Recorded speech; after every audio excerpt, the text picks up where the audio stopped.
When we think about peacekeeping, it often seems like peacekeeping missions are failing. But if we looked systematically across the record, most of the time, peacekeeping works. What I want to do today is to explain how peacekeepers do this.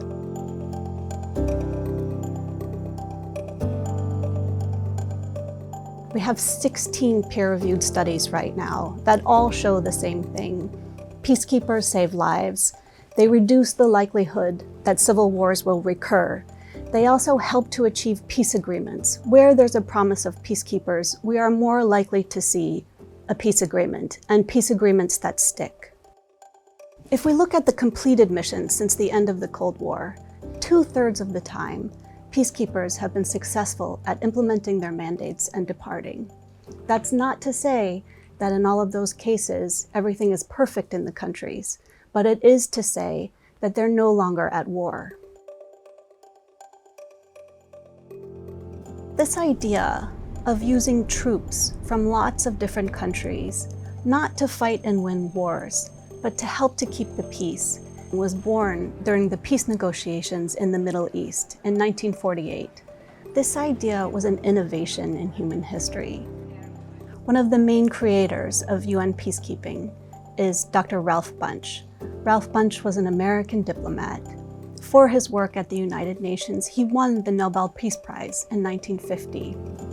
He and others came up with this idea of peacekeeping, that what troops would do is they would deploy impartially, so they would not take sides. They would deploy with the consent of the belligerents, so the belligerents would actually ask peacekeepers to help them implement peace agreements. Namibia is a country that has experienced tremendous hardship. It's had multiple colonial rulers. It's had a genocide. It's been victim of regional war, of civil war. But surprisingly, Namibia has not fallen victim to this tremendously difficult history. At the end of the Cold War, there was a complex and highly innovative UN peacekeeping mission, 40% women, and the main form of power they exercised was persuasion. Peacekeepers were there to help reform the political system. Nobody had ever voted in an election before. Peacekeepers were helping to inform citizens of their rights, of what it means to elect their own leaders. We are very proud. This is an important moment for us, but a historic moment for the Namibian people. That for the first time in 105 years, they are able to sit down, their leaders are able to sit down together and deliberate on the future of their country. In the complex missions in civil wars, peacekeepers are not only monitoring ceasefire lines, they are also helping to rebuild the basic institutions of the state. They're helping to demobilize troops. They help reform judicial systems, economic systems, so that when people have disputes, they don't have to resort to violence to resolve them.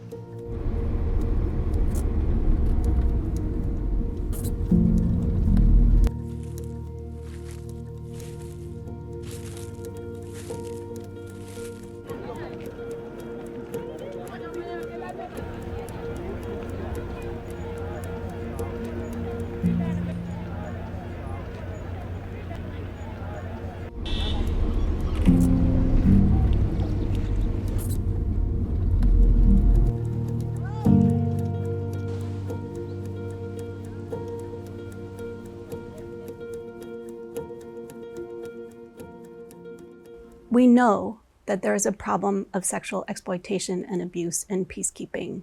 The UN has been taking measures to prevent peacekeepers from committing acts of sexual violence. Some people have been fired.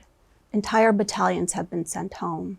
We now have mechanisms to make sure that victims feel safe to report peacekeeper sexual abuse and exploitation.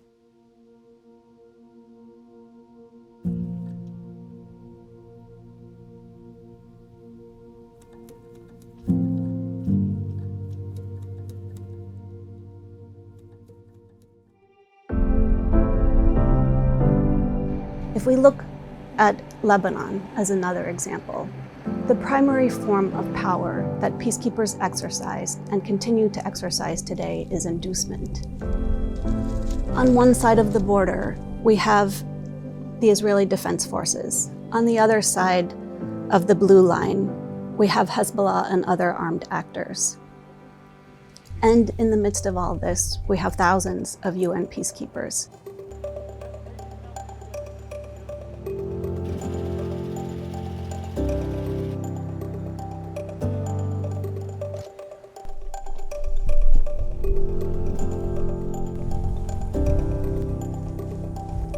I love my job. I have passion for mine action. One reason is to give confidence back to the community, the landowners, the stakeholders that yes, indeed, this area has been cleared. And if I can save one life, that means I succeeded. UN peacekeepers help to keep the peace, not because anyone fears them, but they do see the advantage of having UN peacekeepers, inducing people to move toward peace. I've seen myself peacekeepers in action. For example, in southern Lebanon, we often see peacekeepers patrolling on foot.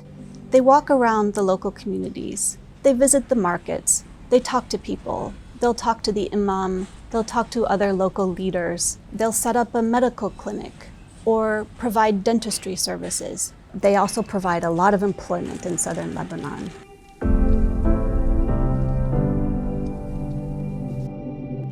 If we look systematically across the cases, peacekeepers are helping people in their everyday lives move from a situation where there's war and violent conflict to a situation where there's more peace.